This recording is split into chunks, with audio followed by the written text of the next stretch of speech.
Manipur is very far from geographically in a far eastern, northeastern part of India. In fact, it is about 3,500 kilometers from where we are standing now in Kochi. So that's very far.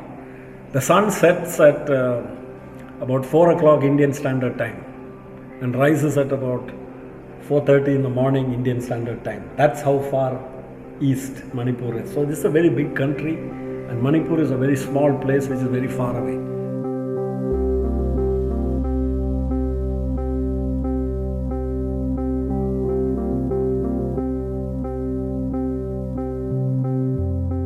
Spark envisions at least 8 interactive sessions with eminent personalities, and today it is our privilege to have Mr. Chandrasekhar Balagopal speaking to us. In the limited time which we have today, I wanted to put some ideas to provoke you to start thinking about your lives, about the world around you. Most important, I want, if you can go away from this talk today with the feeling that you should not believe everything that you're told. You should always question things. Then I will feel that my task has been done. So first, let me just ask a few questions to the audience. What do you want to become when you grow up? So let me ask. How many of you want to become doctors when you grow up? Please raise your hands. How many of you want to become engineers when you grow up? Now I'm in a bit of a quandary, because normally when you ask these questions, a lot of hands shoot up. But this is very interesting that only a very few number of hands have gone up so far. So now that leaves me with the question, what do the rest of you want to do when you grow up? Which means there must be many things which you want to do. I think that's the good news. How many of you want to join the Indian Administrative Service, the IPS, IAS, etc.? How many of you want to become teachers when you grow up? Very few. I see only 3 or 4 hands going up.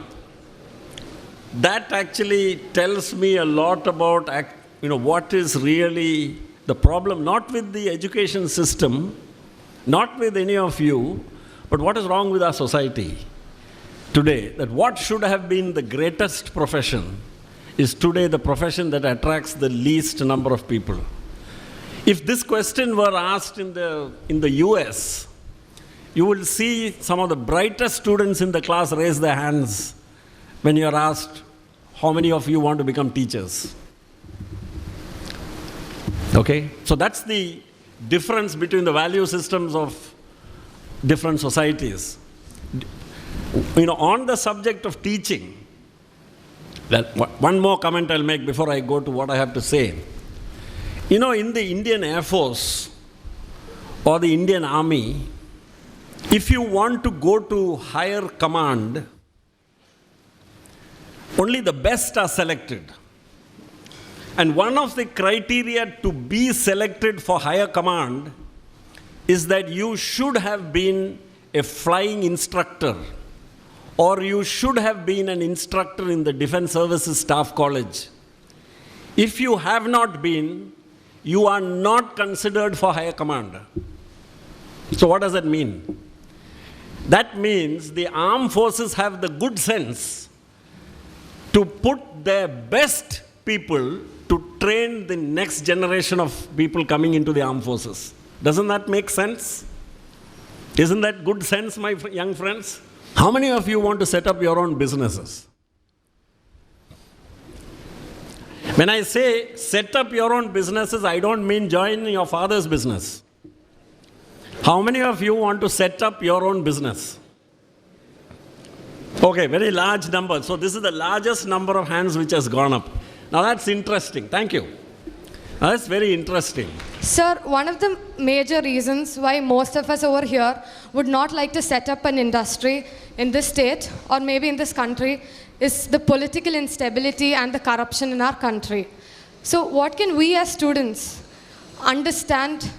What can we do about this? How can we make sure that the coming generation would not have to worry about this instability or this corruption? Thank you. Very good question. But see, you have raised two important problems in this country. One is political instability, and the other is corruption. Actually, when I talk in terms of political instability, I'm not sure exactly what you mean. If you look from in the last 69 years, how many changes of government, other than one narrow spectrum when we had Chandrasekhar and Deve Gowda and VP Singh and all come and go in 3 years, other than that, over 65 years, we must have had about 5 changes of governments. How is that political instability? I mean, in terms of political stability, this place is as stable as the United States of America. In fact, more stable than France and many other, Italy and all that, which have governments which change every 1.5 years. So, political stability, let us understand what we have here in this country. Corruption, no, that's a real issue here in this country.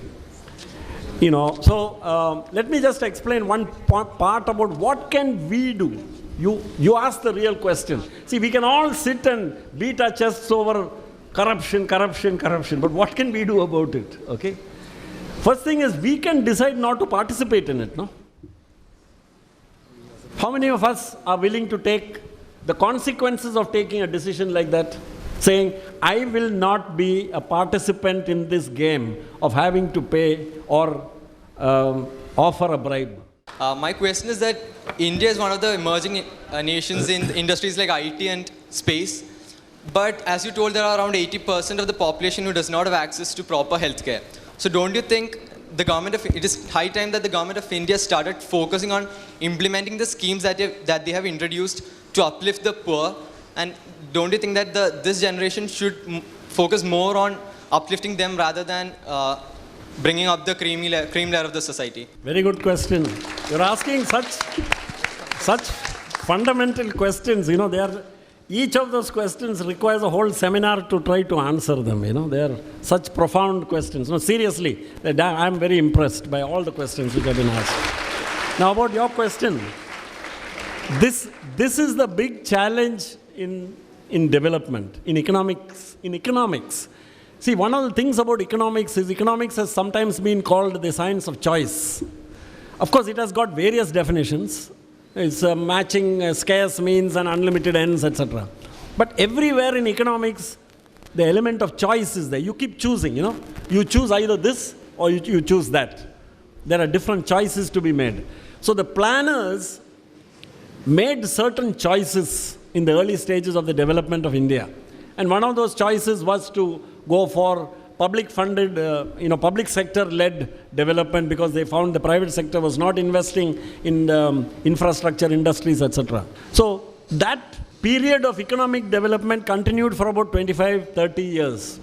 Then in 91, a major shift was made, moving away from the planned development towards what is called the liberalized, market-led economic development. Now, what has happened as a result of that is the government has retreated from many areas where actually the government should be continuing to work and continues to work in many areas where the government should not probably be working. And the private sector has come in everywhere, in education also.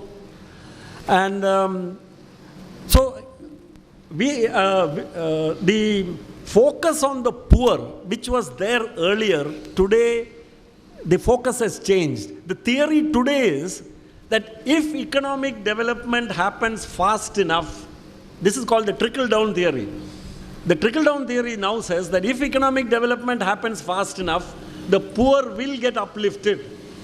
Jobs will be created and the poor will get jobs, and therefore their incomes will go up and everybody will be finally happy.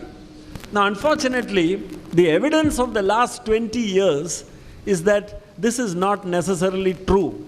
While a large number of jobs has possibly been created, especially in the service sector, it is also true that the poorest of the poor seem to have been left outside this rapid economic development. In fact, in many areas, this era of economic development in India is called the era of jobless growth. Economic growth has happened, but jobs have not been created. which meant factories and companies have modernized, have automated, have mechanized, and have replaced workers with machines. So what has happened is jobs which should have been created by more factories coming in has not really happened. So now there is a thinking. That's what has forced the political leaders in Delhi to talk about inclusive development. So the era which we are now coming into is a time where your success is determined by how much you are willing to work, how much time and energy you are willing to put in.